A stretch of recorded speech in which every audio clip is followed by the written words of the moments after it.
আজ আবার আপনাদেরকে সাথে নিয়ে আরও একটা ব্লগ শুরু করছি।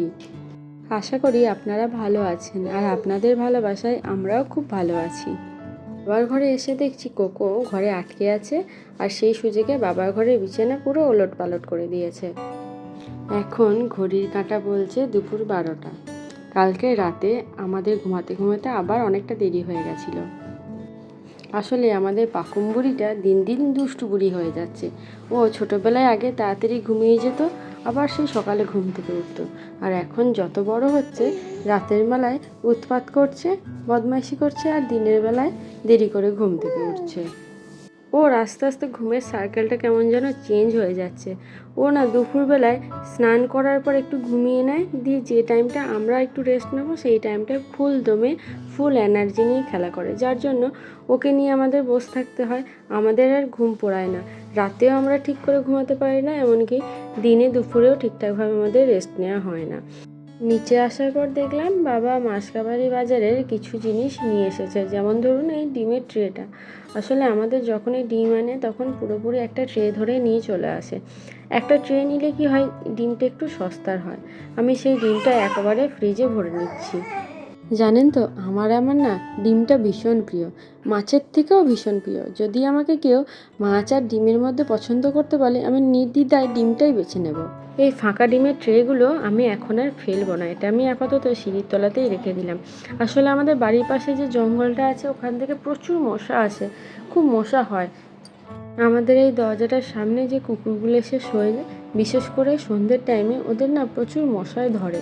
তখন এই ডিমের পেটিটা জ্বালিয়ে যদি একটু দূরে রেখে দেওয়া হয়, ওই ধোঁয়াতে অনেক মশা পালিয়ে যায়, তখন ওরা একটু নিশ্চিন্তে শুতে পারে।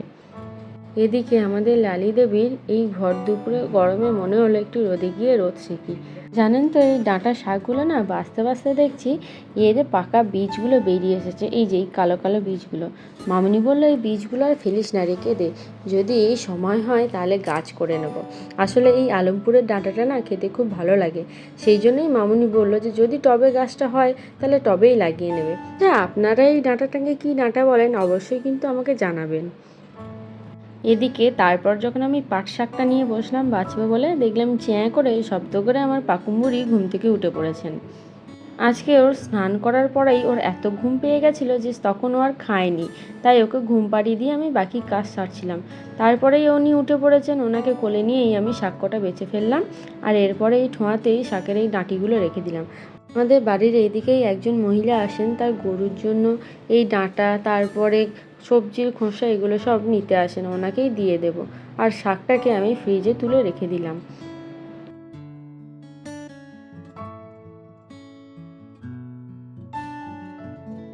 এরপর বিকেলে আমরা তিনজন একটু বেরিয়ে পড়েছি চৈত্র সেলের বাজার দেখব, পাকুমের জন্য একটা জুতো নেব, আর বহুত দিন ধরে আমার একটা জিনিসের শখ ছিল, সেটা এতদিন পর্যন্ত কাটোয়াতে পাওয়া যেত না, সেটা শুধুমাত্র কলকাতাতে দেখতাম অনলাইনে বিক্রি হচ্ছে।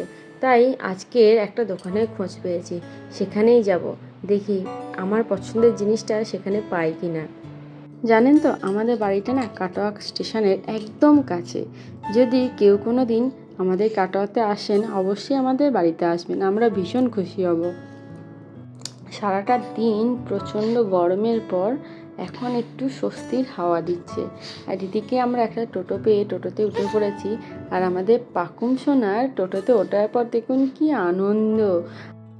আজ বাজারে আমার মামনির আর পাকুম বুড়ির আসার কথা ছিল, কিন্তু ওর বাবার মনে হলো যে শুধু ওরা তিনজন কেন ঘুরতে যাবে, আজকে একটু আমিও ওদের সাথে ঘুরে আসি। তাই বাবা নিজের কাজ ক্যান্সেল করে আমাদের সাথে বাজারে চলে এসেছে। একদিক থেকে ভালোই হয়েছে, আমি আর মামনি জিনিস দেখতে পাবো, আর ওর বাবার কাছে থাকবে। এই দেখুন যেটা আমরা নিতে এসেছি। আসলে আমার না বহুদিন ধরে একটা রূপোর পলার শখ ছিল, তাই আমরা একটা দোকানে এসেছিলাম এই পলাগুলো দেখতে। আমার ঠিক যেগুলো পছন্দ হচ্ছিল সেগুলো আমার হাতে হয়নি, তাই আমরা দোকানে অর্ডার দিয়ে বেরিয়ে এসেছি। আর এদিকে আরও একটা দোকানে দেখলাম একটা কুকুর দাঁড়িয়ে আছে, সেটা দেখে পাকুমের কি এক্সাইটমেন্ট, কুকুরটা পাখুমকে দেখে ভয় পালিয়ে যাচ্ছে আর পাখুম কুকুরটার কাছে এগিয়ে যাচ্ছে।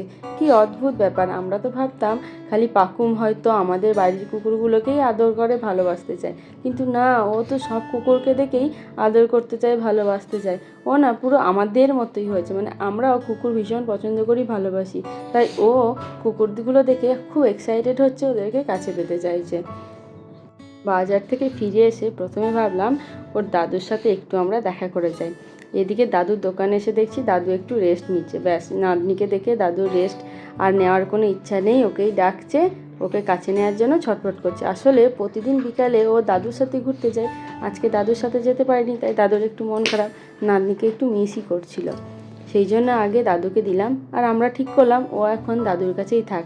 আমরা বাড়ি যাই, একটু ফ্রেশ হই, ফ্রেশ হওয়ার পর বাবা যখন আসবে তখন একেবারে ওকে নিয়ে আসবে, ততক্ষণে আমি ওর খাবারটাও রেডি করে নেব আর ওর দাদা দিদিদের খাবারটাও দিয়ে দেব।